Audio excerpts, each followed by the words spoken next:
자, 오늘 말씀드리기에 앞서서 우리 설교하기에 앞서서 우간다 선교 관련해서 제가 다녀온 보고를 좀 드리도록 하겠습니다. 주일 예배 때 드리면 좀 좋겠습니다만 주일 예배는 뭐 어떤 사역이라든가 행사 중심이라기보다는 우리가 전적으로 주님께 좀 집중해야 되는 때이기 때문에 제가 주일 설교 전이나 또 아니면은 주일 예배 중에서는 뭐 특별한 광고를 잘 안 하려고 합니다. 그래서 좀 양해를 해주시고, 어떻게 보면 주일 예배 때 보고를 하면 참 좋겠습니다만은, 그러나 그랬을 때는 또 말씀에 집중하기에 우리가 또 흐트러질 수 있어서 수요 예배 때 별도로 드리게 됨을 양해해 주시면 좋겠습니다. 제가 이번에 그 주중에 다녀왔습니다. 그 월요일 밤에 출발을 해서 이제 토요일 오후에 도착하는 그런 일정으로 갔는데요. 우리 현지에는 화요일 도착을 해서 금요일 오후 비행기를 타고 왔는데 아주 빡빡한 일정이지만 그러나 아주 의미 있고 저로서는 아프리카는 처음이었거든요. 아프리카는 이제 처음 땅을 밟아봤기 때문에 제가 전에 있던 교회에서는 그 케냐의 고아원을 운영하고 있기 때문에 케냐에 대한 상황, 또 탄자니아, 또 남아프리카 공화국에 대한 상황을 잘 알고 있습니다.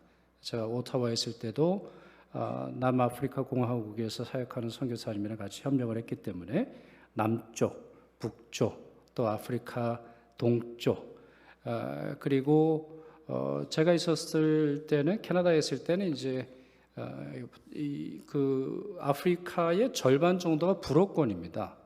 절반 정도는 영어권이고 절반 정도는 불어권인데 선교사의 95%는 영어권에 가 있어요.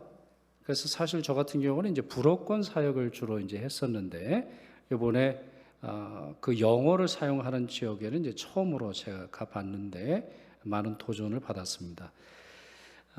제가 뵈니까 이미 뭐 저희 캐만 선교 할 때부터 우간다 사역에 대해서 잘 아시기 때문에 역사적인 얘기는 길게 하지는 않고 이번에 제가 갔을 때 본 것들, 확인한 것들, 현재의 현황들 중심으로 좀 말씀을 드리면서 앞으로의 과제가 무엇일지 저 나름대로 생각한 것들을 여러분하고 좀 나누려고 합니다.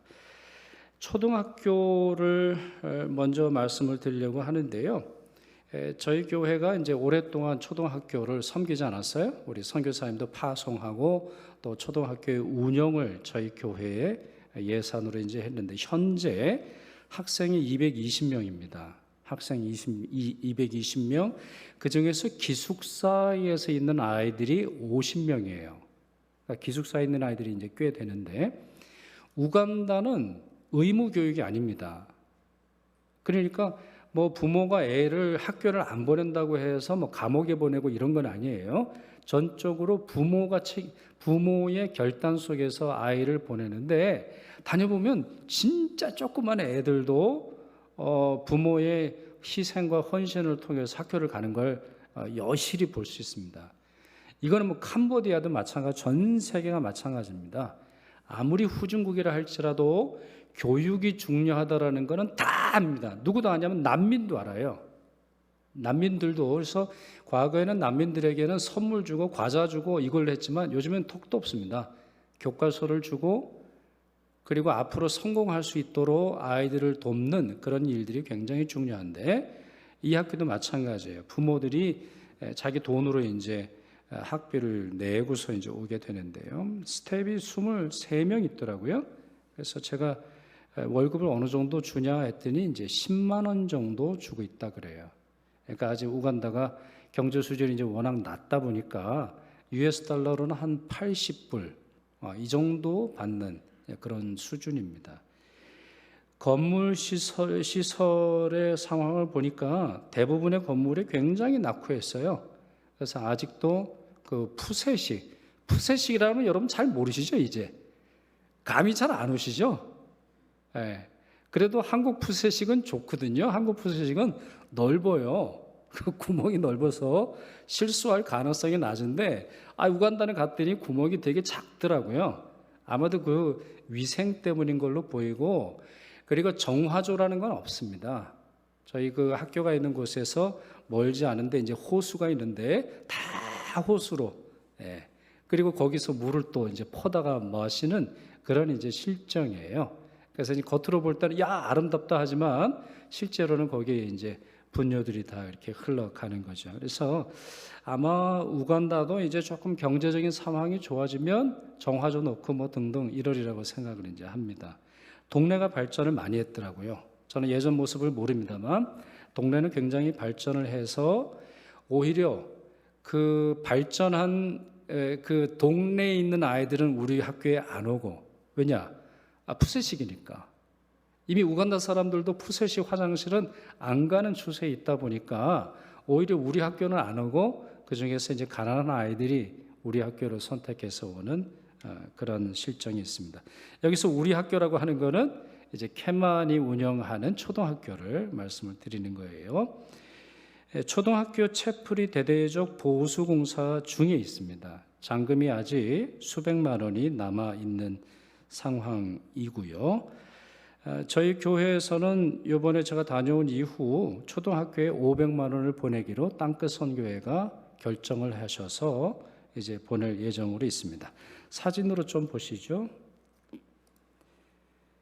자, 지금 보시면 이제 초등학교 All Nations Nursery and Primary School 이렇게 되어 있습니다. 그러니까 All Nations라고 하는 거는 저희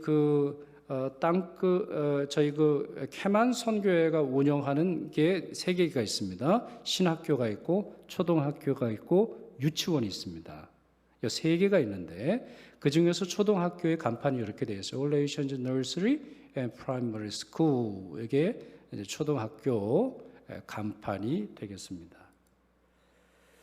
자, 이거는 이제 응암홀이라고 하는 거예요. 좀 화면이 어둡게 되어서 잘 보이시지 않겠습니다만 응암홀, 그리고 저도 2000년 2000년 지금 제가 이걸 어떻게 확대해야 되는지 모르겠습니다만 2000년에 이렇게 세웠는데 좀 크게 보면 이제 이렇게 되는 거죠. 크게 한 건물을 저희 교회가 펀드레이징을 해서 지어줬고, 아까 말씀드린 요게 요 사진의 그 위에 중앙에 있는 그 파트가 되겠습니다. 자, 요게 이제 그 교실 풍경입니다. 아이들이 이제 쉬고 있을 때 찍어서 아이들이 많지는 않은데 아이들이 사용하는 책상도 좀 낡았고 또 실내도 그렇게 좋지 않은 그런 상황이고요. 요거는 레노베이션을 한 겁니다. 이게 아마 제가 기억하기에는 6학년 반인 것 같아요. 여러분 어떠세요? 이거하고 어떠세요? 뭐 천냥지차죠. 여기는 이제 타일을 깔아가지고 아이들이 이제 공부를 하는데, 여기서 보시면 잘 안 보이시겠습니다만 신발을 신고 들어가고요. 여기는 아이들이 타일을 깔고서 가르쳐주지 않았는데 신발을 벗고 들어갑니다.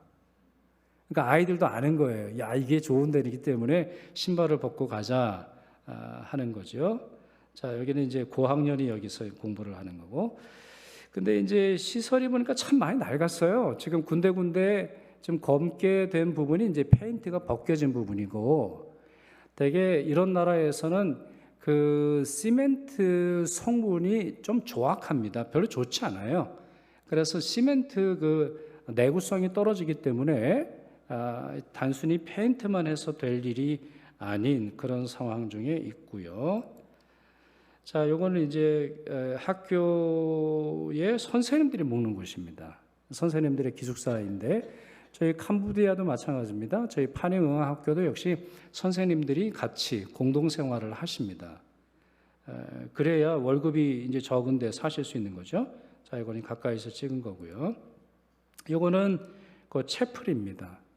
그 초등학교 내의 채플입니다. 전체 채플이 아니고, 근데 이제 대대적인 공사를 이제 시작을 했고요. 그래서 보시면 지붕을 새로 까는 장면이고, 요거는 이제 한쪽을 다 제거하고 바닥 공사를 하는 그런 사진이고요. 요거는 이제 거의 끝나갈 무렵의 사진이 되겠습니다. 자, 이분이 초등학교를 지금 맡으신 허정도 선교사입니다.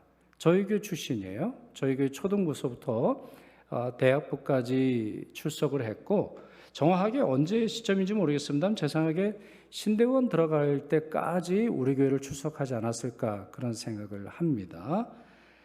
우리 성가대 친구 있죠? 네, 친구 한번 손 들어 보실래요? 네.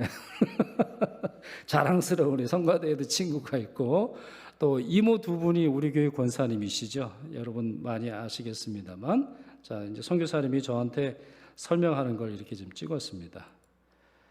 요거는 이제 이 학교에서 하는 프로그램 중에 하나가 아이들에게 영어 성경을 읽게 하는 거예요. 우간다는 영어권이긴 해도 제가 가서 말을 걸어보니까 영어가 그렇게 뭐 능숙하지는 않고 우리보다 훨씬 잘하지만 뭐 고급 영어를 사용하는 건 아니고 아이들도 역시 교육 수준이 낮기 때문에 아무래도 많이 읽고 많이 쓰고 또 많이 그 발음하는 그런 것이 이제 필요한데 어떤 분이 미국에 있는 어떤 분이 도네이션을 하셔서 이제 성경책을 받고 이제 전달하는 그런 내용이 되겠습니다. 이 사진은 이제 야외 수업 사진이고요. 네, 요거는 제가 요거는 뭐냐면 이 우간다에서는 초등학교 성적이 계속 따라다닌다네요. 초등학교 성적이 초등학교 몇 등 했는지, 그러니까 졸업 시험을 보는데 거기서 1등급인지 2등급인지 3등급인지 5등급인지 그게 평생 따라다닌답니다. 그래서 중학교 가도 그게 따라붙고 고등학교 가도 그게 따라붙고 그게 평생 따라붙는다는 거예요. 그래서 초등학교 때 그 시험 점수를 좋게 받는 게 아이의 인생에서는 굉장히 중요한 그런 영향을 주는데, 요거는 이제 그 성적표와 관련되어 있는 그런 표를 제가 찍어봤습니다. 자, 요거는 그 담장 바로 밖에 있는 어떤 집, 개인 집입니다. 한번 여러분 집 보시겠어요? 여러분 어떠세요? 여기 이제 2층 집이거든요. 야, 어마어마하더라고요. 지금 물탱크가 왼쪽에 2개나 있고, 제가 볼 때 학교 물탱크보다 더 커요. 그리고 뭐 에어컨 잘 나오지. 그러니까 저희 캐만과 관련되어 있는 그 부지 밖에는 개발이 많이 되면서 이제 이렇게 나름 우간다에서 부유한 사람들도 들어와 집을 짓고, 한꺼번에 집을 짓는 건 아니고 처음에 뭐 기초를 놓고 그 다음에 뭐 기둥을 올리고 돈 생기면은 또 1층 짓고 돈 생기면 2층 짓고 뭐 이런 식으로 짓는다고 해요. 이 사진을 찍어온 이유는 그래서 저희가 섬기는 그 선교지의 주변에 이와 같은 변화들이 있고 이와 같은 필요성들이 계속되고 있음을 확인할 수 있었습니다. 자, 그리고는 이제 신학교에 대한 말씀을 드리려고 하는데, 제가 유치원도 방문하고 선생님들 또 교실에 가서도 이제 방문했습니다. 그 보고는 드리지 않겠고요. 신학교와 관련된 보고를 드리도록 하겠습니다. 이 땅에서는 가장 중요한 사역이 이제 신학교 사역이 되겠죠. 가장 오래된 사역이기도 하고, All Nations Theological Seminary 그래서 모든 민족 신학교 공식 명칭이 이렇게 되겠습니다. 학생 수는 32명이고요. 현재 왜냐하면 코로나 상황에서 학생 수가 많이 줄었고, 또 그러나 ESL이라고 영어를 가르치는 클래스가 있습니다. 여기에 20여 명이 참여하고 있어서 50명에서 많을 때는 한 70명까지의 학생이 재학 중에 있습니다. 요번에 제가 간다고 했을 때 몇 분이 도네이션을 해주셔서 한 2,000불 넘게 도네이션을 해주셨어요. 그리고 교회에서도 소정의 예산을 주셔서 제가 잘 전달을 했는데, 요번에 그 2명의 장학금을 주고 왔습니다. 조금 이따 이제 말씀드리겠는데, 한 학생이 한 학기에 학비가 얼마냐면은 우리 돈으로 한 40만 원 정도가 돼요. US 달러로는 한 300불 정도가 되는데, 이번에 여러분이 도네이션을 해주셔서 2명에게 장학금을 전달을 했습니다. 자, 신학교에 대해서 여러분들이 이제 잘 아실 테지만 사진을 통해서 한번 말씀드리죠. 자, 이거는 11번째 졸업식 때 찍은 사진입니다. 가운데 성경책을 들고 계신 분이 황칠수 목사님이시고,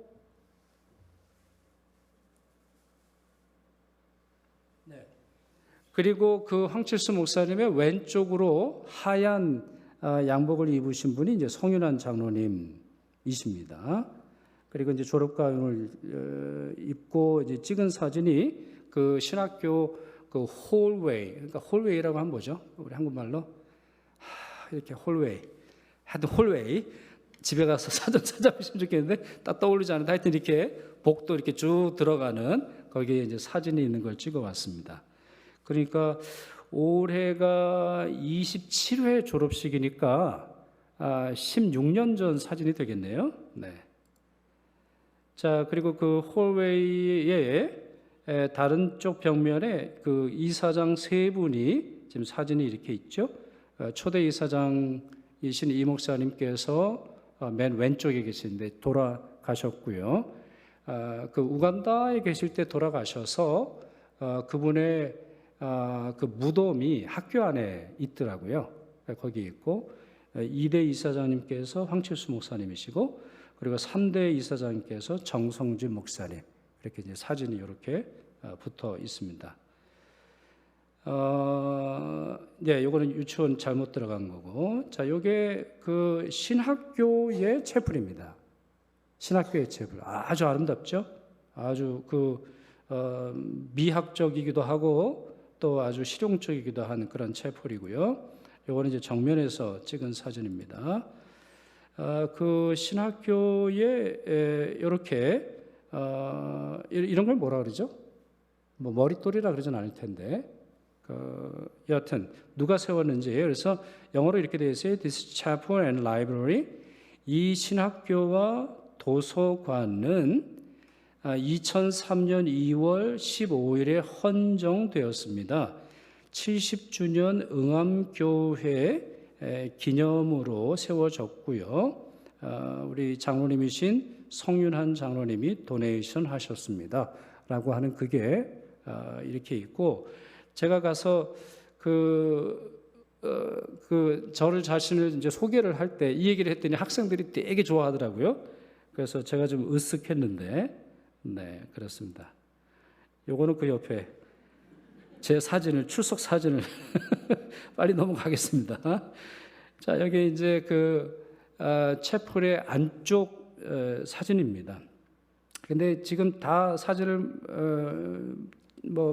하기보다 설명을 드리면 좋겠는데 아주 아름답고 아주 사용하기 좋습니다. 근데 문제는 뭐냐면은 전선도 다 이게 옛날 거거든요. 2003년에 공사할 때 전선, 2003년에 공사할 때 전등, 뭐 등등. 그러니까 밖에서 조금이라도 밝으면은 안에는 실내가 어두워가지고 잘 안 보여요.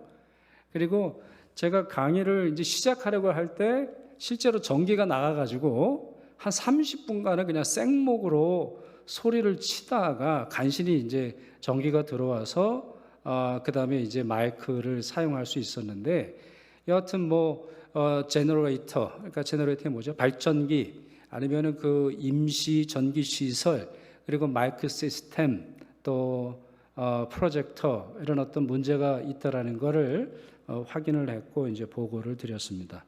그래서 저희 교회에서 이제 신학교에 1,000만 원을 도네이션 하기로 결정을 하고 이제 보낼 예정에 있습니다.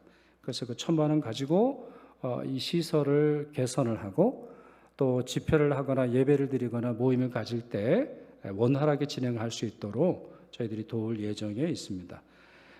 이 예배당은 400명 정도가 들어가는 예배당입니다. 꽤 큰 예배당이고 아주 잘 졌고 아주 예쁜 그런 예배당이 되겠습니다.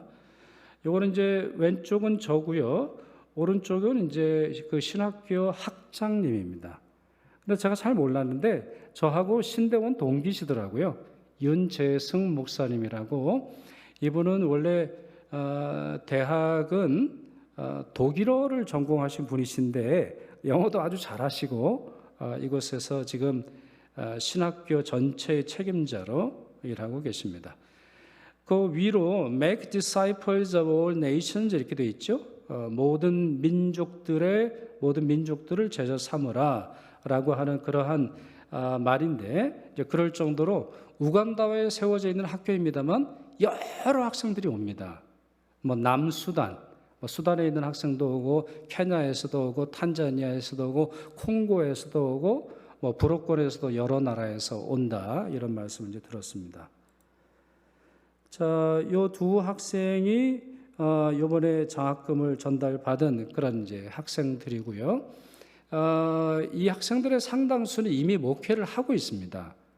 이미 목회를 하고 있는데, 이제 신학교의 도움을 통해서 이제 신학적인 교육을 받는 그런 과정을 밟아가고 있는데, 이게 사실은 굉장히 좋은 그런 일이고 또 굉장히 의미 있는 일입니다. 남미 사역을 해보면 좀 황당한 그런 일이 있는데, 예전에 한번 말씀드렸던 기억이 나는데요. 제가 멕시코를 갔는데, 멕시코에서 사역을 하는 중에 옆에 있는 마을에서 저보고 와달라 그래가지고, 아이 우리 너무 바쁘다 그랬더니 자기들이 얼마나 자기 목회자 때문에 고난을 당한지 얘기를 해주는데, 그 목회자는 어떻게 하냐면은 헌금 시간이 되면 어떻게 한다고요? 기억나세요? 헌금 바구니 밑에 총을 이렇게 들고 이렇게 쏘려고 이러고 있다는 거예요. 그래, 헌금을 내려고 그러면 조금 내면은 총 쏜다고 막 위협을 하고 그렇다라는 건데, 더 나쁜 건 뭐냐면은 이 교회의 11조를 큰 교회 담임 목사 월급으로 가져갑니다. 그러니까 이게 무슨 카르텔이에요, 뭐예요? 이게 무슨 마약상들 카르텔이랑 비슷한 조직으로 되어 있으니까 이런 일들이 생기는데, 왜 이런 일들이 가능하냐? 신학을 모르는 거예요. 그러니까 목사는 목사고 안수는 받기는 하고 또 뭐 전도사라 그러기는 해도 정확한 신학적인 지식이 없이 목회를 하다 보니까 이렇게 중남미 선교나 아프리카의 선교에 보면 희한한 목회자들이 상당히 많이 있어요. 그래서 목회자라고 해서 만나보면 뭐 성경도 잘 몰라요. 그냥 남이 어떻게 하는 거 가지고 와가지고 그냥 자기가 앵무새처럼 반복해서 얘기하는 그런 실정이 있죠. 그래서 이런 학생들이 이제 나가서 사역을 하는 걸 한번 상상을 해보세요. 우리가 한 명, 이제 이 학생들은 certificate, 그러니까 certificate는 이제 한국말로 뭐라고 말할까요? 이제 학위를 주는 과정은 아니에요. 학위를 주는 건 아니지만 2년 과정을 공부하면 이제 목회를 하게 되는데, 한 명이 한 교회를 섬기거나 두 교회를 섬겼을 때 정말 그 가운데서 나타난 영적인 열매가 얼마나 풍성할지 30배, 60배, 100배의 열매를 맺는다라는 말이 무엇인지 우리가 이해할 수 있게 되는 거죠. 자, 요거는 이제 장학금을 제가 너무 시간이 없어서 전달만 하고 사진을 같이 못 찍어서 뒤에 윤재순 선교사님이 보내오신 사진을 말씀을 드립니다. 자, 이제 행사 사진을 말씀드리면, 제가 이번에 갔었던 중요한 이유는 그 27회 졸업식을 하고 세 번째 안수식을 하는 날이 있었어요. 저희 일정에. 그래서 우리 캐만 선교회에서는 송포교회가 수고를 아주 많이 하셔서, 제가 예산을 어느 정도 들으셨어요? 그랬더니 한 2천만 원 정도 그 교회가 펀드레이징을 해가지고 요번에 전체 사역들을 사실은 진행을 했어요. 그래서 몇 명이 왔냐면은 이제 행사를 3개를 했거든요. 행사를 3개 했는데, 첫째는 이제 홈커밍 데이를 했습니다. 1회. 그러니까 27년 동안 한 번도 홈커밍 데이, 졸업생들을 계속하는 교육을 안 했는데 이번에 처음 했어요. 그래서 이제 목요일에 했는데요. 모두 몇 명이 접수를 했냐면 220명. 대부분이 우간다 사람들이고 남수단 사람이라고 인사를 해서 4명을 만난 적이 있는데요. 대부분 우간다 땅에 있는 사람들이었어요. 졸업생이 170명이 참여를 했죠. 그래서 제가 강의하고 서성환 목사님이 권면하셨습니다. 이분들이 오래 묵은 분들은 2박 3일을 묵었어요. 행사는 하루 했는데 이틀 전에 와가지고 계속 거기서 이제 묵었지요. 그래서 소를 2마리를 잡았습니다. 신학교에 이렇게 가는데 트럭으로 소가 2마리가 이러고 지나가더라고요. 그래서 저걸 뭐냐 했더니 우리가 먹을 거다. 그래가지고 한참 기다렸는데 저희한테는 안 돌아왔고, 우리 학생들 그리고 그 홈커밍데이에 참여한 졸업생들이 드셨어요. 그리고 이제 이분들이 사실 돈이 없기 때문에 식사비 뭐 낼 수도 없었고 교통비도 없었기 때문에 이분들의 교통비를 보조를 해 주었죠. 그래서 제가 이번에 갔을 때 1,500불 이상을 식사비 보조 그리고 교통비 일부를 보조할 수 있었습니다. 그리고는 이제 그 다음날 졸업식을 했고요. 17명이 졸업식을 했고요. 그리고 세 번째 안수식을 하게 됐습니다. 사진 한번 보시면, 자, 이게 홈커밍데이 사진이고요. 오른쪽에 빨간 자켓을 입으신 분들이 이제 송포교회 교인들이세요. 거기서 수고를 정말 많이 해주셨고, 자, 이거는 이제 다른 각도에서 찍은 사진입니다. 자, 이건 뒤에서 찍은 사진이고요. 이건 제가 강의할 때 마이크를 잡고 있는 걸 봐서는 이제 전기가 들어왔을 때이네요. 네. 이거는 이렇게 되고, 이거는 이제 홈커밍데이 끝난 다음에 그 채플 앞에서 찍은 사진이 되겠습니다. 이거는 졸업식 사진인데요. 네, 졸업식 하기 위해서 걸어가던 그런 모습에 맨 앞에 계신 분이 학장님, 윤재승 선교사님, 그리고 두 번째 계신 분은 김종우 선교사님, 세 번째가 이제 서성환 목사님, 네 번째가 저 이렇게 되겠습니다. 제가 아프리카 옷을 입으니까 다들 멋있다 그래가지고 오늘 아프리카 옷을 입을까 하다가 추워서 여러분들이 부담될 것 같아서 제가 못 입었는데 나중에 한번 기회가 되는 대로 입도록 하겠습니다. 졸업식에. 그래서 이렇게 이제 이걸 그 뭐라냐, 영어로는 마칭이라 그러거든요. 이제 졸업생이 이렇게 가면은 막 박수를 치고 좋아하고 이제 환영하는 그런 겁니다. 그래서 상당히 긴 거리를 걸어오는 거고요. 이거는 이제 식순서, 식에서 어떤 식으로 됐는지. 지금 기억나세요? 이제 맨 왼쪽에 계신 분이 이제 서성환 목사님이시고 그 옆에 계신 분이 저희 일대 우리 파송 선교사이신 김종우 선교사님 부부가 되겠습니다. 그리고 저하고 맨 오른쪽에 허정도 목사님. 그래서 우리 응암 출신들이 함께 찍은 그런 사진이 되겠습니다. 그래서 그날 모인 분들 중에서 응암 출신만 모아보니까 이렇게 많더라고요. 그래서 얼마나 감사한지 몰랐어요. 그래서 우리 김종우 선교사님은 이제 1대 선교사님이셨고, 이제 허정도 선교사님은 저희가 파송한 건 아니지만 저희 교회 출신으로 반가워서 사진을 이렇게 좀 찍었습니다.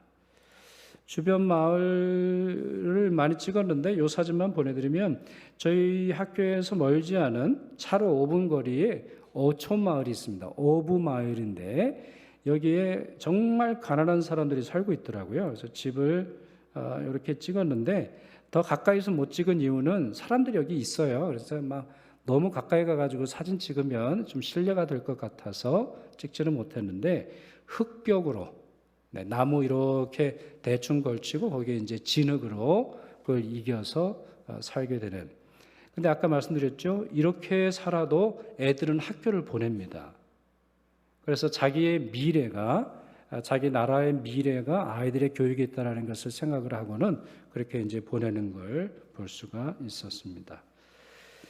학교 관련해서 참 저는 자랑스러웠고요. 저희 교회가 또 여러 교회가 함께 참여하고 있어서 우간다뿐만 아니라 아프리카 선교에 있어서 아주 중요한 역할을 감당했음을 보았고, 동시에 우리 교회의 책임, 또 우리 교회가 감당해야 할 몫은 무엇일지도 잘 이해하고 느끼고 돌아왔습니다. 거듭 여러분들이 기도해 주셔서 감사하고 또 물질로 후원해 주셔서 감사하고 이번에 가서 잘 전달할 수 있어서 감사를 드리고요.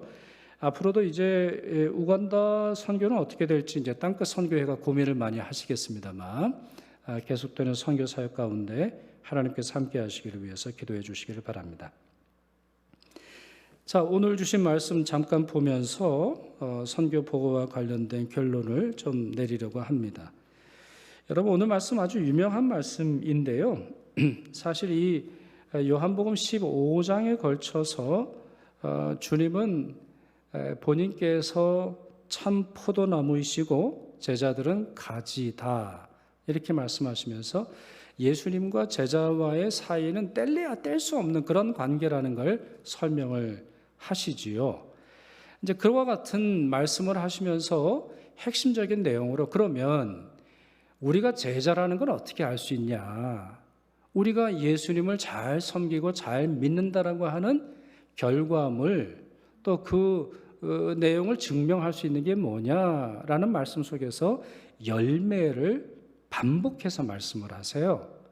그래서 2절 보시면 이렇게 되어 있죠. 무릇 열매를 맺는 가지는 더 열매를 맺게 하려 하며 5절 나는 포도나무여 너는 가지라 그가 내 안에 내가 그 안에 거하며 사람이 열매를 많이 맺나니 8절 너희가 열매를 많이 맺으면 내 아버지께서 영광을 받으실 것이요 너희는 내 제자가 되리라 이런 말씀을 하세요. 그러니까 지금 2절, 5절, 8절 반복해서 어떤 말씀이 나오죠? 열매를 맺으면, 열매를 맺어야, 열매를 많이 맺으면 이라고 하는 말씀이 나오죠. 그러니 주님과 제자와의 관계에 있어서 그 관계가 올바르다고 할 때는 제자에게 열매가 있음을 예수님께서 말씀하셨다라고 하는 거예요. 전북 고창군의 어느 포도 농장이 아주 유명한데 13년 된 포도나무가 있는데요. 무려 4,000송이가 열립니다. 그러니까 전체 농장에서 거두는 포도송이가 그렇다는 게 아니라 포도나무 하나가 4,000송이를 열매를 맺습니다. 여러분 포도나무의 생산력이 어마어마한데 이렇게 많은 포도송이를 거두는 이유는 농부가 농사를 잘해서 그런 거지 가지가 대단해서 그런 것이 아닙니다. 그래서 여러분 검색을 해보시면 도덕현이라고 하는 분이 이 농장주, 농부라는 것을 알 수 있는데 그래서 많은 사람들이 이 포도를 보면 야 도덕현이라고 하는 사람이 진짜 대단하다. 실력이 대단하다. 애정이 대단하다. 또 이 포도를 돌보는 이 능력이 대단하다라고 하는 것을 여러분이 기사로서 검색해 보실 수 있습니다. 그렇습니다. 농사는 농부가 하는 거고요. 그 농부가 한 농사의 결과가 가지에 달리는 열매로 드러나는 겁니다. 그래서 만약에 열매가 부실하다면 농부를 부끄럽게 하는 겁니다. 만약에 아무런 열매가 없다면 농부를 수치스럽게 만드는 거예요. 사람들이 야, 저 농부는 뭘 했길래 여기에는 아무런 열매가 거두지 않느냐 이런 말을 하게 된다는 것이죠. 여러분 잘 아시겠습니다만 마가복음 11장 다소 낯선 장면이 나옵니다. 저주하시는 예수님의 모습이 나와요. 마가복음 11장. 자, 예수님께서 이제 십자가를 지시기 전에 예루살렘에 입성을 하셨는데요. 예루살렘에 입성하시고 나서 시장하셨어요. 배가 고프셨단 말이에요. 근데 가만히 보니까 무화과 나무가 있어서 가까이 가셨는데 거기에 무화과 열매가 없었어요. 그런데 이제 말씀에는 뭐냐면 그 다음에 아직 때가 되지 않았다라고 하는 말씀에서 많은 분들이 좀 혼동을 하십니다. 그런데 여기서 때가 되지 않았다라고 하는 말은 그 열매를 딸 때가 되지 않았다라고 하는 말인데 여러분 모든 열매는 그 전에 맺히잖아요. 그러니까 열매가 봄에 꽃을 피우고 조금 그게 떨어진 다음에 조그맣게 맺히고 나서 여름을 거치면서 그게 커지는 건데 이 무화과 나무는 아예 전혀 맺혀진 게 없었던 것이죠. 그 예수님이 어떻게 하세요? 예수님이 어떻게 하십니까? 저주하니 그날 밤에 말라서 이 나무가 죽습니다. 이건 굉장히 중요한 예수님의 그 의도가 있는데 이렇게 하신 이유는 뭐냐? 당시 종교인들, 당시 대제사장들, 당시의 서기관들, 당시의 바리새인들, 소위 말할 종교인들이 이 지경이라는 거예요. 주님은 열매를 요구하시는데 그들의 기도에 대한 열매, 말씀에 대한 열매, 말씀 공부에 대한 열매, 구역 모임에 대한 열매, 예배에 대한 열매, 전도에 대한 열매, 기도에 대한 열매를 요구하시는데 아무것도 없는 거예요. 되게 이런 걸 뭐라 그러죠? 외형주의자들. 겉으로는 대단한 것처럼 뽐내지만 좋은 옷을 입고 화려한 제사장 옷을 입으면서 자기들이 제사장인 것처럼 흉내를 냅니다만 열매가 전혀 없다라고 하는 거죠. 그렇게 이 문제를 지적하시기 위해서 예수님은 나무를 저주하시는 거예요. 무슨 말이에요? 형식주의, 외형주의, 이름만 갖다 걸고 나는 목사네, 나는 재직이네, 난 직분자네, 나는 선교사네, 나는 교인이네, 저주받을 가능성이 있다라고 하는 거예요. 매우 엄중한 말씀이죠. 그러면 여러분, 왜 이런 일이 생기는 거예요? 다시 말씀드립니다만 열매는 농부가 어떤 사람인지를, 농부가 어떤 분인지를 드러내는 거예요. 결국 우리가 열매를 맺지 못한다라고 하는 것은 요한복음 15장에서의 논리는 우리가 뭘 안 해서가 아니라 우리가 예수님의 사람이 아니라서 열매가 없음을, 오히려 우리로 말미암아 하나님이 수치를 받고 있음을 설명하고 있는 것입니다. 그러니 여러분 기억하세요. 너무 결과론적, 결과 중심적 메시지가 될 수도 있겠습니다만 결과는 중요한 거예요. 목회의 결과는 중요한 거예요. 여러분 직분의 결과는 중요한 거예요. 여러분 사역의 결과는 중요한 거예요. 단순히 여러분을 높이고 여러분의 호칭, 여러분이 어떤 직분이 있는지 그게 중요한 게 아니고 그 열매가 뭐냐는 거예요. 그래서 연말이 돼서 아니면 내 인생을 다 할 때 정말 하나님께 드릴 것이, 정말 열매를 드릴 것이 있는지를 스스로 살펴봐야 됨을 이해할 수 있다는 것이죠. 그렇다면 어떻게 해야 풍성한 열매를 맺을 수 있습니까? 세 가지예요. 이 15장은 간단히 말씀드리면 예수님과 깊은 관계를 맺어야 돼요. 예수님과 깊은 관계를 맺어야 돼요. 2절 내게 붙어 있어, 4절 내 안에 거하라, 5절 그가 내 안에 내가 그 안에 거하면, 6절 사람이 내 안에 거하지 아니하면, 거의 매 절마다 내 안에 거하고 나와 함께 해라, 이 말씀이 나오는 거예요. 다시 말씀드립니다. 열매가 없는 이유는 여러분이 문제가 그래서가 아니라 여러분의 신앙이 주님으로부터 벗어났기 때문이에요. 그러니 하루를 마칠 때나 한 주간을 마칠 때나 한 달이나 한 해를 마칠 때 아무런 열매가 없다면 내가 주님으로부터 벗어나서 너무 멀리 벗어나서 살았음을 기억하실 필요가 있어요. 둘째, 말씀과 기도가 필요합니다. 7절 보시죠. 같이 읽습니다. 너희가 내 안에 거하고 내 말이 너희 안에 거하면 무엇이든지 원하는 대로 구하라, 그리하면 이루리라. 자, 이것은 기도 응답과 관련된 말씀 이상의 의미를 갖고 있어요. 주님의 말씀이 우리 안에 거하면 기도해라, 그러면 이루리라. 무엇이 이루어져요? 대개는 우리의 소원이 이루어지리라고 생각을 합니다만 아니에요. 열매가 이루어지는 거예요. 또 하나 16절도 보시죠. 같이 읽습니다. 너희가 나를 택한 것이 아니요 내가 너희를 택하여 세웠나니 이는 너희로 가서 열매를 맺게 하고 또 너희 열매가 항상 있게 하여 내 이름으로 아버지께 무엇을 구하든지 다 받게 하려 함이라 그랬어요. 기도응답이 뭐와 연결이 있어요? 기도응답이 뭐랑 연결이 있어요? 열매와 연관되는 거예요.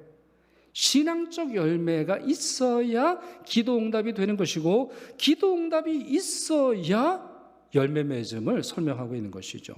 그러니 열매 맺기 위해서 뭐가 필요하다는 거죠? 말씀과 기도가 필요합니다. 식물이 잘 자라려면 양분이 필요하고 물이 필요하듯이 말씀과 기도가 모자라면 어떠한 열매도 맺혀지지 않는다는 사실을 기억하세요. 세 번째, 핍박과 역경을 잘 극복해야 돼요. 여러분, 여름과 가을이 되면 포도 열매가 차오르면서 단맛을 송이송이로 보내겠습니다만 거쳐야 하는 단계가 있죠. 뭐예요? 폭풍이에요. 여름 태풍이에요. 가을 가뭄입니다. 그걸 이겨내야 딸 수 있어요. 제품과 농사에서 만들어내는 열매는 다른 법이에요. 제품은 그냥 만들면 되는 거지만 이 열매는 오랜 기다림 속에서 있어요. 신앙 열매도 마찬가지입니다. 어떤 분은 그저 1년간의 열매를 생각하니 작은 열매만 거두어요. 그러나 어떤 분은 10년간의 농사를 생각을 하고 뿌리고 심고 가꾸고 되면 하나님께 더 큰 영광을 돌리는 분을 볼 수 있어요. 18절에서 19절 같이 읽습니다.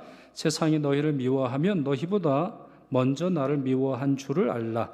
너희가 세상에 속하였으면 세상이 자기의 것을 사랑할 것이나 너희는 세상에 속한 자가 아니요 도리어 내가 너희를 세상에서 택하였기 때문에 세상이 너희를 미워하느니라 그랬어요.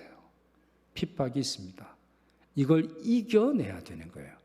핍박이 있고 고난이 있고 어려움이 있다고 해서 그만두자 이래서는 진정한 열매, 풍성한 열매는 맺혀지지 않고 그저 땡감만 따는 거예요. 땡감만. 땡감이 뭐죠, 여러분? 겉으로 볼 땐 똑같은데 먹어보면 먹을 수가 없어요. 기도를 해도 진득하게 하는 분이 있고 하루 이틀 하고서 하나님의 응답 안 하시네 이렇게 원망하는 분들이 있어요. 아니에요. 진득하게 하셔야 돼요. 인내로 하셔야 돼요. 여러분 선교도 그래요. 선교도 한두 해 하고 말 거면 선교 못합니다. 환난과 고난과 어려움과 다툼과 마귀의 시험과 함께 협력하는 것이 힘들어지는 상황은 반드시 있는 거예요. 쉬운 선교가 없어요. 쉬운 선교가 없어요. 쉬운 선교가 어디 있어요, 여러분? 아니 성경에 제자들이 어디 쉬운 파송이 있던가요? 쉬운 파송이란 없어요. 세상으로 나아갈 때부터 이미 제자들은 고난과 환난과 어려움을 각오하고 나가는 거예요. 예수님은 그러시잖아요. 너희가 내 사람이니 세상이 너희를 핍박할 거야. 선교지에 신학교를 세우고 선교지에 학교를 운영하고 선교지에 초등학교를 운영하는 게 쉬운 일이에요? 돈만 보면 되는 일이에요? 돈만 보내고 사람 보내고서 우리가 그냥 가만히 있으면 그게 무럭무럭 잘합니까? 잡초만 잘하지. 선교는 농사랑 너무 비슷한 거예요. 너무 비슷한 거예요. 그래서 대농을 꿈꾸고 농사를 짓는 것과 그저 봄이 돼서 그냥 야채 한번 뿌리고 씨앗 뿌리고 거기서 거두는 거하고는 완전히 다른 거 아니에요? 나무를 심어서 30년, 50년 키워서 나무 장사하고 호두나무를 키워가지고 그 호두를 딸 사람하고 그냥 뭐 부추 그거 팔아가지고 먹을 생각하고는 완전히 다른 거예요. 여러분 저희 교회가 선교한 지는 꽤 됐습니다. 그러나 우리 잘 알다시피 뭐 굳이 말씀 안 드려도 우리가 시련이 있고 어려움이 있었어요. 당연한 거예요. 그렇기에 선교 그만두자, 그렇기에 선교 줄이자, 그렇기에 선교하는 비용 줄이자 더욱도 없는 말씀. 오히려 더 기도하고 오히려 더 이때야말로 진짜 선교가 무엇인지 새롭게 결심하고 나아갈 수 있는 우리가 될 수 있기를 바랍니다. 사실 그동안도 많은 열매를 맺게 하셨어요. 많은 사역을 맺게 하셨습니다. 여러분 아까 김정우 선교사님 말씀을 드렸는데 우리 김정우 선교사님 같은 경우를 보면 1997년에 우리가 케냐로 파송을 했어요. 원래 우리 교회는 우간다 선교를 할 마음이 있었던 게 아니고 케냐를 하고 싶었어요. 그래 1997년에 김정우 선교사님 파송을 했는데 문제가 뭐였냐면 우리가 너무 무지했어요. 우리 교회나 한국이 그때만 해도 비자가 뭔지 잘 몰랐을 때예요. 그래서 보내면 되리라고 생각을 했는데 비자가 안 나왔어요. 그래가지고 김정우 선교사님 어떻게 고민을 하다가 당시에 IMF 때문에 선교 사역을 거의 중단했던 이 케만 선교회와 연결이 됩니다. 그래서 케만 선교회는 사실 원래 있었던 선교 단체인데 여기서 우리에게 도움을 요청을 하고 결국에는 응암교회가 참여함으로 말미암아 꽃을 확 피우게 된 거예요. 우리가 우간다 사역에 있어서 꽃을 피우고 많은 열매를 거두게 되었던 것이죠. 저는 이번에 가면서 확실히 더 느낄 수 있었는데 그동안에 우리의 사역을 통해서 하나님이 많은 영광을 받으셨어요. 왜요? 많은 열매를 거두었으니까. 이제 새롭게 뿌리고 새롭게 심고 새롭게 기도하고 새롭게 눈물로 다시 세워야 하는 그런 때가 아닌가 생각을 합니다. 물론 우리가 더 기도하고 우리도 재정이 그렇게 남아도는 건 아니잖아요. 그러니 재정에 있어서나 또 우리 전체 선교 사역에 있어서의 방향을 주님 앞에 기도하고 또 찾아야 되겠습니다만, 더 큰 열매를 맺는 데 있어서 우리 캐만 선교회 그리고 온 민족 신학교를 비롯해서 초등학교와 유치부가 유치원이 같이 하나님의 큰 영광을 나타낼 수 있기를 협력해야 하겠습니다. 이것은 여러분 자신의 신앙에서도 마찬가지입니다. 사랑하는 여러분, 많은 열매를 맺기를 원하십니까? 여러분 기도에 있어서 많은 열매를 맺기를 원하세요? 여러분 자녀들이 많은 열매를 맺기를 원하세요? 목표를 크게 하세요. 그럴 때 하나님이 들으시리라 믿습니다. 때로는 어려움이 있고 때로는 고통이 있지만 여름 떼약볕을 두려워하는 농부가 어디 있어요? 그러니 여러분들이 이 밤에도 기도하고 주님의 은혜를 간구하는 그 모습을 주님이 받으사 응답하실 줄 믿습니다. 여러분에게 있어서나 우리 교회 사역에 있어서나 또 우리 교회의 모든 선교지에 있어서 이와 같이 많은 열매를 맺어서 하나님께 영광 돌릴 수 있기를 축원합니다.